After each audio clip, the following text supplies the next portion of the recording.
Hello everyone, it's me Uncle John. Today I am going to read S6058 Volcano. Chapter 7. I looked at my watch. According to my calculation, the lava had hit us up just about 1 minute ago. Already I could see that it was losing its reddish glow. How long would it be before it turned hard as a rock? Jim came up to stand beside me and watch the lava harden. You know something, DA? He said. I don't really care about getting that tiebreaker question right. I don't even care about winning the quiz bowl anymore. I just want to get out of here and go home. I took one last look at the lava. It no longer looked soft and oozy. It wasn't hard yet, but it was beginning to set like cement. I checked my watch. 4 minutes had passed. Then I looked around the sub at Tim, Carlos, Wanda, Phoebe, Keisha, Rafi, and Arnold. And suddenly I didn't care about winning the quiz bowl either. All that was important was getting home and not spending the rest of our lives in a volcano. Miss Frizzle, I have a plan. I ran over to the sub-controls and told the Freeze my idea. Her red hair seemed to spring up with excitement as she listened.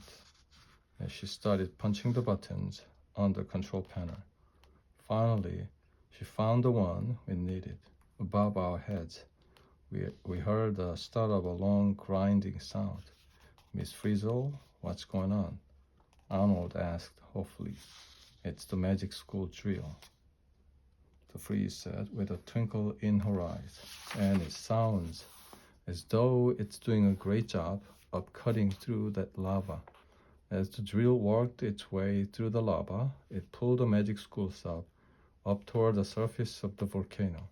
And all of a sudden, we could see light through the windows of the sub. Hooray, we yelled. Hugh, the Freeze said, wiping the sweat off her forehead. That was a hard situation to get out of. Without missing a beat, Freeze punched in a few more buttons on the control panel. The drill at the front of the sub turned into a helicopter rotor, and seconds later, the magic school sub was transformed into the magic school helicopter. Everyone cheered as our helicopter soared safely up above the new volcanic island. Things looked pretty strange up there in the sky. Miss Frizzle explained that's because volcanoes can affect the weather in dramatic ways. We flew over the blue water of the Pacific back toward the Hawaiian Islands. Down below, we spotted a pretty green island. Miss Frizzle, Arnold asked weakly, could we touch down on that island for a while? I feel airsick and seasick. I just want to feel my feet on land. That might not be such a good idea, Arnold, said Jim. We don't want to be in the area if a tsunami comes. Tsunami, what's that? Asked Phoebe.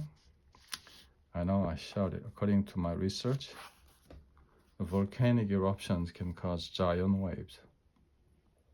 Arnold looked a little queasy.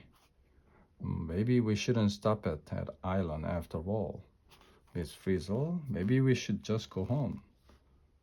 Stupendous idea, Arnold, said the Freeze. We'll drop you off at the park, Jim. And then I think it's time the magic school bus heads home. Everyone in the magic school copter broke into cheers. I settled back into my seat with a sigh of relief. Maybe I would grow up to be a volcanologist like Jim someday. But for now, I was ready to say aloha to Hawaii and hello to home. Chapter 8. I walked into Miss Frizzle's classroom with my research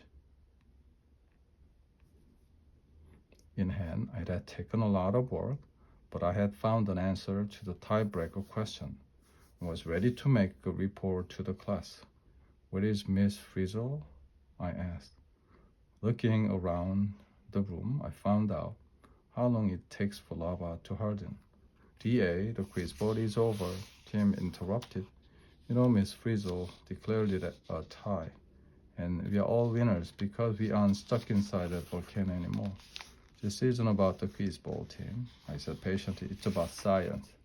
But I don't want to know how long it takes for lava to harden, Arnold said. I don't even want to think about it. I looked around the classroom at everyone's faces. Nobody seemed to want to know how long it takes for lava to harden. I was ready to be that none of them would be an ologist when they grew up.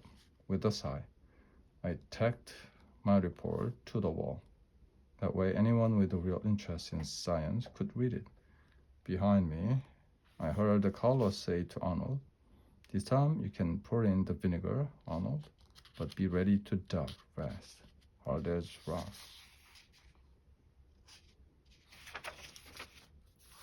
There she blows. I turned around to see what was happening. Arnold was standing in back of his rebuilt model volcano. He was holding the plastic bottle full of vinegar. Carlos was standing nearby with a big grin on his face. "Ready for the eruption, everybody?" Then he began to pour the vinegar into the mouth of the volcano. There was a bubbling sound. Then it grew louder. Suddenly a blast of red lava came blowing out of the volcano. It splattered all over Arnold and Carlos. It even hit my lava report. We did it, Carlos yelled happily. Just then, Miss Frizzle walked into the classroom. Her mouth fell open when she saw the volcano erupting. "Congratulations, Arnold and Carlos," she said with a smile. "That's the first Strombolian eruption I have ever seen from a model volcano. You kids are really hot stuff." The end.